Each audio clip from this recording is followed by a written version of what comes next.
Hello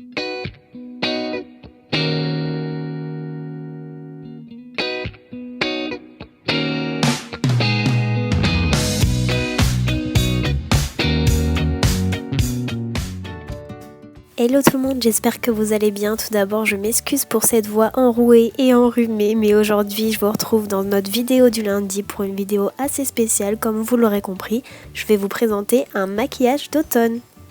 Je commence donc par attacher ma petite mèche de cheveux avec une petite barrette afin que ça ne me gêne pas tout au long de mon maquillage. Je commence par appliquer ma crème de jour, j'en mets bien partout, sur le front, sur les joues, sur le nez et sur le menton. J'hésite pas à passer bien partout en faisant des cercles et surtout en étirant la matière vers l'extérieur comme vous pouvez voir ici.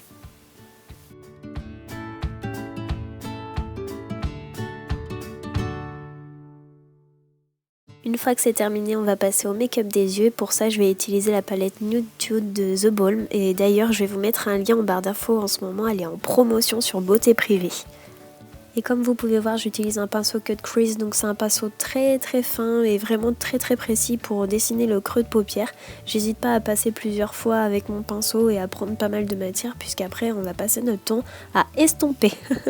Donc comme vous avez pu voir au début, j'ai pris le prune qui s'appelle Sexy et là je prends une deuxième couleur un petit peu plus foncé qui est le Sleek, donc un marron très foncé et qui me permet de marquer encore plus mon creux de paupière. Comme vous avez pu voir, je m'arme d'un petit pinceau estompeur et de la couleur Sultry qui est un peu un caramel qui permet de fondre les couleurs et de rendre le tout bien plus homogène. Passez beaucoup de temps pour estomper afin que ce ne soit pas trop marqué, même si vous allez voir à la fin, le but du cut crease c'est qu'on voit quand même la couleur et qu'on voit que le creux de paupière soit défini. Je n'hésite pas, comme vous pouvez voir, à faire plusieurs passages, donc à remettre de la couleur puis à estomper. Cela ça va me permettre d'amener plus d'intensité dans le maquillage.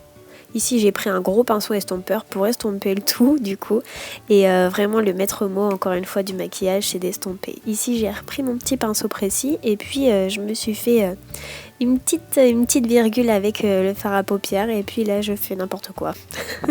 Je mélange ici ces deux magnifiques roses que je vais mettre sur toute ma paupière mobile en faisant attention de ne pas trop dépasser sur ce qu'on a fait avant pour que le creux soit toujours marqué. Ensuite avec mon pinceau je prends le blanc de la palette, je le mets au milieu de ma paupière mobile pour attirer la lumière et puis je le fonds un peu avec le reste des couleurs. Et après comme vous allez voir je vais le prendre avec mon doigt et puis je vais le mettre sous l'arcade sourcilière encore une fois pour attirer la lumière et puis ce qui me reste je vais le mettre au coin interne de l'œil. Pour terminer avec les fards à paupières, je prends ce joli marron pailleté et puis je le mets en rin de cils inférieur. J'aime beaucoup l'effet que ça donne, c'est un petit peu plus intense après. Ensuite je mets mon eyeliner comme d'habitude avec une petite virgule au bout et je vous laisse sur la vidéo pour vous montrer comment je fais tout ça.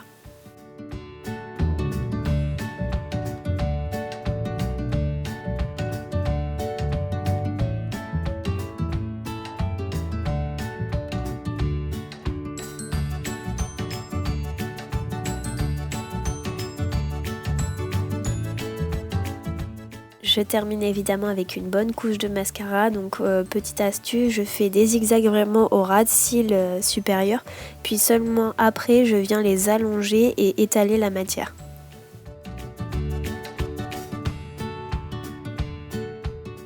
Je passe ici au fond de teint avec le Wonder Nude armé aussi de mon Beauty Blender et puis je fonds le tout encore une fois pour un effet très naturel. Déjà j'en ai pas mis beaucoup puisque j'aime pas trop avoir cet effet plâtre sur la tête, même si celui-là vraiment eh bien il a l'effet mat mais il est vraiment fluide et à la fois quand il est étalé poudreux et j'aime bien son effet.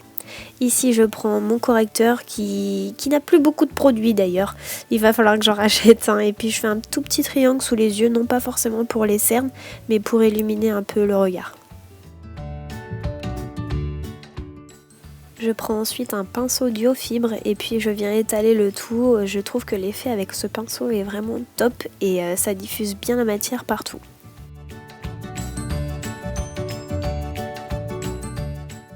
Et enfin je poudre un peu tout ça, donc la zone T, le front, le nez et puis ce que je viens de mettre avec le correcteur pour que ça ne bouge pas et que ça reste en place toute la journée.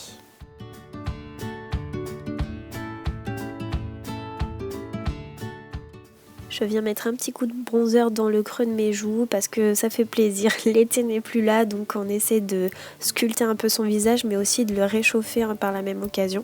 Donc on le met bien et puis après on estompe bien surtout.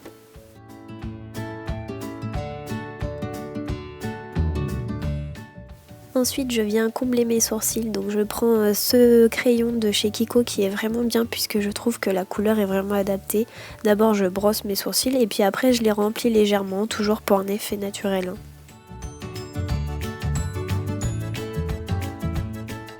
Et puis je viens prendre mon petit pinceau éventail que j'aime trop et puis je viens mettre de l'highlighter comme vous pouvez voir, ça accroche tout de suite la lumière, ça contraste avec le bronzer qu'on a mis avant et puis surtout ça apporte un peu de lumière dans notre journée quand même. Et puis je passe un petit peu avec mon doigt sur l'arc de Cupidon.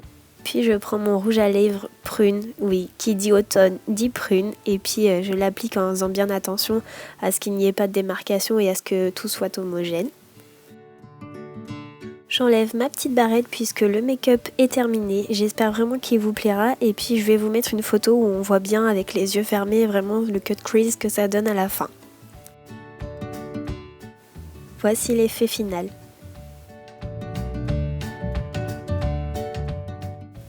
Sur ce, je vous laisse, n'hésitez pas à aimer, commenter et partager la vidéo si elle vous a plu. En attendant, je vous fais de très gros bisous et je vous laisse sur les photos des derniers nail art que j'ai reçus. Bye bye les filles!